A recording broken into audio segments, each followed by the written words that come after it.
entender la actualidad que te rodea con el análisis justo y objetivo. A partir de este momento, te proponemos la columna de Antonio Ginard en M News, El Observador. Hay temas que no admiten más demora y uno de ellos, sin duda, es la reforma tributaria en la República Argentina. Esa que el propio gobierno prometió, esa que el sector privado viene reclamando hace años y esa que ahora, según las últimas señales o informaciones, quedó en pausa otra vez. Desde el Ejecutivo empiezan a bajar el tono, dicen que no es el momento, que la recaudación no acompaña, que hay algunas luces amarillas en la economía y que en este contexto los gobernadores no estarían dispuestos a apoyar una reforma de fondo. Traducido, nadie quiere resignar la caja. Ahora bien, la pregunta es incómoda pero necesaria. ¿Cuándo va a ser el momento entonces? Porque mientras se discute el timing, la realidad avanza. Y los datos ya no son una advertencia, son una comunicación de lo que está pasando. En los últimos 2 años se perdieron casi 300.000 puestos de trabajo. Puestos de trabajo registrados en la República Argentina. Y ojo con esto. Esa es la foto de fines del año pasado. Ya han pasado varios meses desde esa medición del INDEC. Es muy probable que hoy ese número todavía sea peor.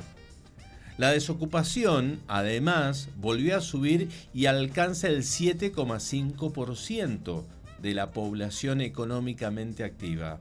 Más de 1.600.000 personas representan este 7,5%. ¿Dónde pegó más fuerte?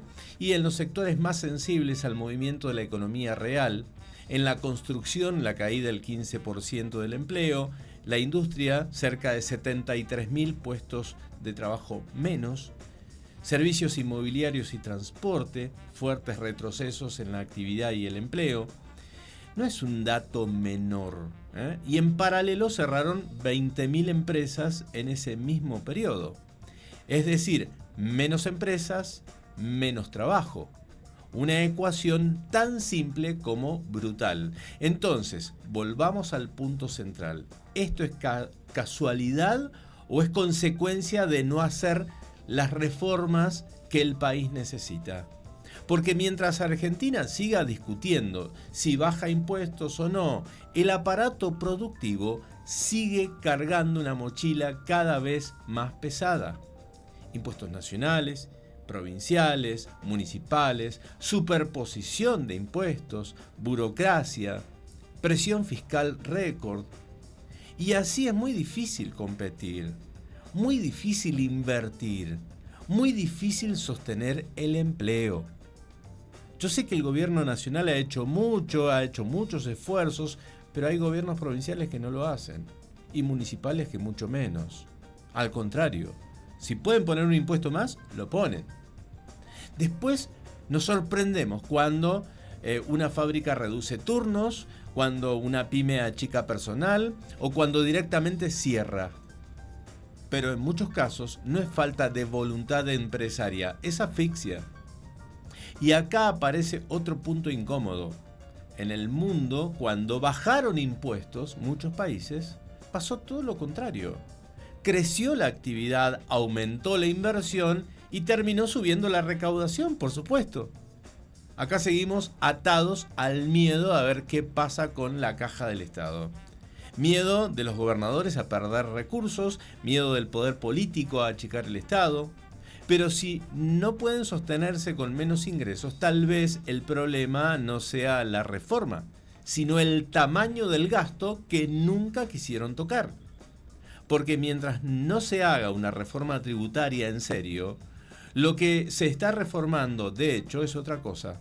El mercado laboral, pero a la baja. Menos empleo, menos empresas, menos oportunidades. Y en el medio un gobierno que va de un extremo al otro. Firme hacia adentro, pero más flexible cuando negocia con las provincias para sostener la gobernabilidad, porque casi que no le queda otra. El riesgo es claro, entonces. En esa negociación se pueden perder reformas claves. La reforma tributaria no es un detalle técnico, es la diferencia entre un país que crece y uno que se achica. Y hoy, lamentablemente, los números muestran que cuando la política duda, el empleo no espera. En M News Radio escuchaste la columna de actualidad con la firma de Antonio Ginard en La Verdad al Aire.